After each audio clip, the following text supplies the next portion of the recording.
तो गाइस आज हम बात करेंगे मैनेजर किम के चैप्टर नंबर 173 के बारे में। और पिछले चैप्टर में हमने देखा था मैनेजर किम जब 66 के पीछे भाग रहे होते हैं और उन्हें ऐसा लग रहा होता है कि कोड नंबर 66 उनकी सारी मेमोरीज भूल चुका होगा। उसी वक्त 66 मैनेजर किम को एक स्माइल के साथ कहता है 73 लगता है कंफ्यूजन में तुम हो, काफी समय बाद दिख रहे हो, कैसे हो तुम। और क्योंकि मैनेजर किम और टॉम के बीच में डील हुई है कि कोड 66 को मैनेजर किम ही हैंडल करेंगे, इसलिए टॉम अभी बोल रहा होता है मैंने कर दिखाया, आखिर मैंने मैनेजर किम के साथ डील कर ली। लेकिन इस डील में मैनेजर किम को अपना काफी कुछ देना पड़ेगा टॉम को, और शायद ये बात जिनचोल पार्क को पसंद नहीं आती, इसलिए जिनचोल टॉम के पीछे से आता है और जानबूझ के उसके एक टक्कर मार के कहता है ओए डायरेक्टर ली, तुझे अपनी हदों में रहना चाहिए, क्योंकि अभी हम सब एक मिशन के बीच में है, इसलिए मैं अपनी बात बिल्कुल शॉर्ट में कहूंगा। एक दिन मैं सच में तेरा बहुत ही गंदा कुत्ता बनाऊंगा। टॉम एक स्माइल के साथ कहता है जरा देखो तो मुझे क्या बकवास सुनने को मिल रही है। वैसे अगर सोचा जाए वो मास्क वाला बंदा जिस डायरेक्शन से आया था, मुझे लगता है शांगी भी उसी डायरेक्शन में था। उम्मीद करता हूँ कि शांगी सुरक्षित होगा, उसे कुछ नहीं हुआ होगा। इतने में ही टॉम को एहसास होता है कि शांगी उसके ही पीछे खड़ा है, इसलिए टॉम शांगी को कहता है शांगी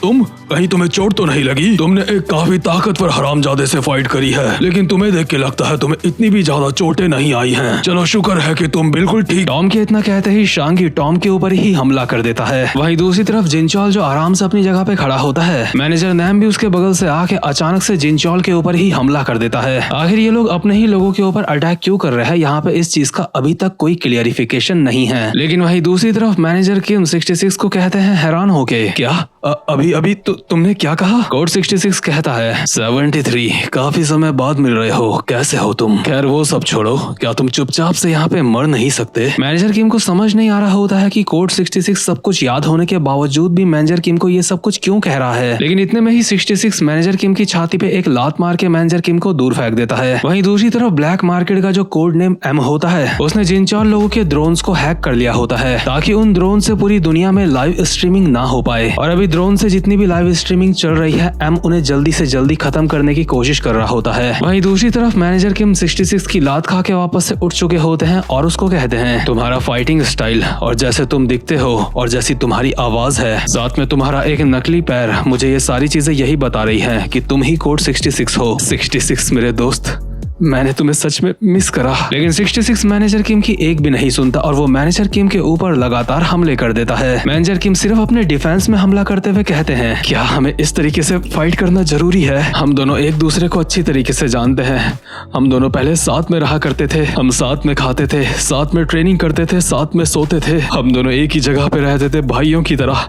लेकिन उसके बावजूद भी आखिर हम दोनों ऐसे क्यों लड़ रहे हैं? बट 66 मैनेजर किम की छाती में एक और लात मार के मैनेजर किम को पीछे वाली दीवार में चिपका देता है और बहुत ही स्पीड में मैनेजर किम के पास आके मैनेजर किम के मुक्का मार के उस दीवार के अंदर उनको और अंदर घुसाना चाह रहा होता है। लेकिन मैनेजर किम वहां से हट चुके होते हैं। लेकिन 66 भी मैनेजर किम की तरफ ही जंप करते हुए उनके एक लात मारता है। हालांकि मैनेजर किम उसको डॉज कर लेते हैं, लेकिन इसके बाद 66 मैनेजर किम के ऊपर मुक्कों की बारिश कर देता है और मैनेजर किम मरे हुए मन से लगातार इनको भी डॉज कर रहे होते हैं। 66 फाइट करते करते अचानक से एक जगह पे रुक जाता है, क्योंकि उसे एहसास होता है कि वो ना जाने कैसे सिल्वर थ्रेड से घिर चुका है और सिल्वर थ्रेड्स किसी को काटने तक का दम रखती हैं। और मुझे लगता है इतने मरे हुए मन से तो मैनेजर किम ने आज तक किसी के भी खिलाफ सिल्वर थ्रेड्स का इस्तेमाल नहीं करा होगा। मैनेजर किम के अभी आंसू भी आ चुके होते हैं और वो अपने मन में बोल रहे होते हैं इससे फाइट करने के बाद मुझे ये एहसास हुआ है, इसके एक्शंस, रिएक्शंस, बॉडी मूवमेंट्स और इसको मिलने वाला दर्द मुझे सिर्फ एक ही चीज बता रहा है, जिस बंदे के साथ मेरी पहले फाइट हुई थी और 66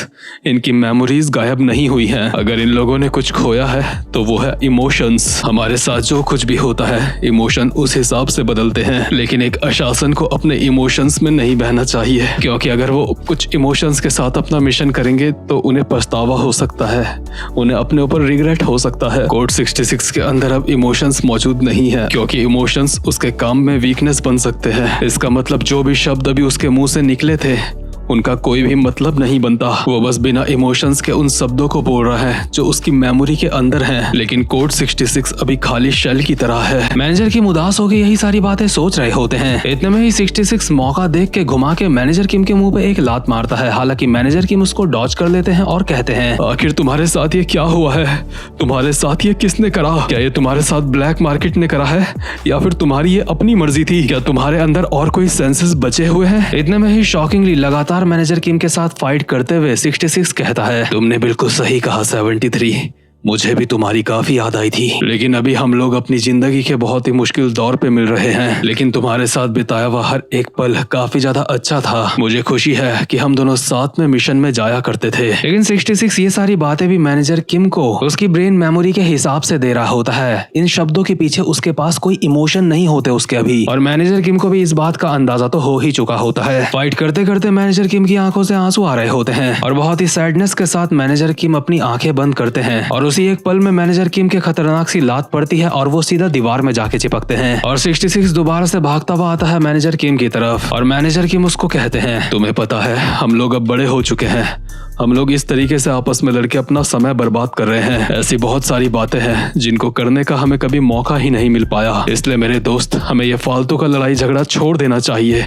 इसे बंद करो। वहीं दूसरी तरफ नैम जिनचॉल के ऊपर हमला करते हुए जिनचॉल के एक इंजेक्शन लगाने की कोशिश कर रहा होता है। हालांकि जिनचॉल ने नैम का हाथ पकड़ लिया होता है, इसलिए वो ऐसा नहीं कर पाता, लेकिन शांगी भी टॉम के साथ यही करने की कोशिश कर रहा होता है और टॉम को शांगी के ऊपर इतना यकीन होता है कि उसने शांगी का हाथ भी नहीं पकड़ा और शांगी ने इंजेक्शन टॉम की छाती में घुसा दिया होता है। इसलिए टॉम कहता है, शांगी आखिर तुम ऐसा कैसे कर सकते हो मेरे साथ? लेकिन मैनेजर किम और 66 की फाइट अब भी बहुत खतरनाक चल रही होती है। 66 ने मैनेजर किम के ऊपर बहुत ही बुरी तरीके से लगातार बजा रखे होते हैं और मैनेजर किम इतने ज्यादा दुखी होते हैं कि इन हमलों को डॉज या फिर ब्लॉक भी नहीं कर रहे होते। मैनेजर किम की आंखों से लगातार आंसू आ रहे होते हैं और वो इसी हालत में कहते हैं, 66 मुझे तुमसे बस एक बात पूछनी है, क्या तुम्हें याद है वो आखिरी बात जो तुमने मुझे कही थी? मैनेजर किम को पता होता है कि 66 को अच्छी तरीके से ये बात याद होगी और बिना इमोशंस के ये बंदा वो बात भी बोल देगा। वैसे भी 66 के इमोशंस के साथ कोई बहुत ही गंदा खेल कर चुका है। 66 इमोशनलेस कैसे हो गया ये तो हमें नहीं पता, लेकिन मैनेजर किम को कही जाने वाली बात अगर 66 मैनेजर किम को बिना इमोशंस के भी कह देता है तो मेरे हिसाब से उस चीज से मैनेजर किम को काफी ज्यादा हिम्मत मिलेगी इससे फाइट करने के लिए। और अभी होता भी यही है। 66 वो आखिरी बात कहता है मैनेजर किम को जो उसने कही थी, मैंने तुमसे कहा था मरना मत 73, और मैं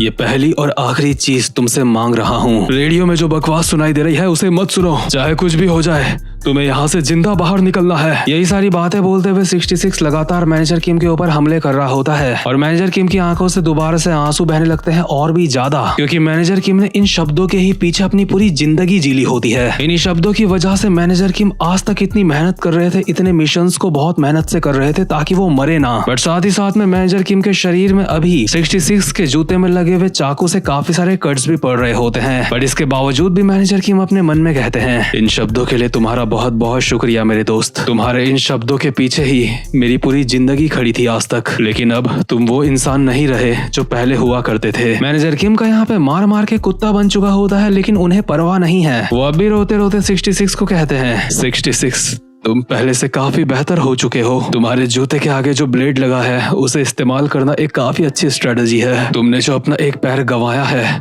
उसकी भरपाई करने के लिए तुम काफी अच्छे से फाइट करते हो। सच में तुम काफी ज्यादा कमाल के हो, लेकिन मैं भी इस जिंदगी को जी रहा हूँ जिसका शुक्रिया अदा मैं तुम्हें करता हूँ। इसी के साथ मैनेजर किम 66 के ऊपर CQC चला देते हैं, जिस वजह से उसके जूते पे लगा हुआ चाकू तो टूट ही जाता है। साथ ही में 66 के ऊपर भी काफी सारे हमले हो चुके होते हैं और जैसे ही इन हमलों की वजह से 66 हल्का सा पीछे होता है तो मैनेजर किम कहते हैं, मैं अब यहाँ पे अपना एक पल भी बर्बाद नहीं करूंगा, चाहे कुछ भी हो जाए मैं तुम्हें ठीक करके रहूंगा। मेरे साथ चलो 66, मैं एक काफी स्किल्ड डॉक्टर को जानता हूँ। 66 के जूते से टूटा हुआ चाकू मैनेजर किम ने एक हाथ से कैच कर लिया होता है और दूसरे हाथ से अपनी पिस्तौल भी बाहर निकाल ली होती है और कहते हैं, मैंने अब तक जितनी भी यादें बनाई है उसका क्रेडिट तुम्हें जाता है। मैं अब तक जितना भी जिया हूँ उसके लिए भी तुम्हें ही मैं शुक्रिया करता हूँ। इसलिए मैंने अब तक जितना कुछ भी सीखा है वो सब मैं तुम्हारे लिए ही इस्तेमाल करूंगा। मैं अपनी पूरी जान लगा दूंगा, चाहे मुझे जो कुछ करना पड़े, जो मैं कर सकता हूँ मैं सब करूंगा, लेकिन मैं तुम्हें जिंदा पकड़ के रहूंगा। चाहे तुम्हें जिंदा पकड़ने में मेरी बॉडी के टुकड़े टुकड़े हो जाए,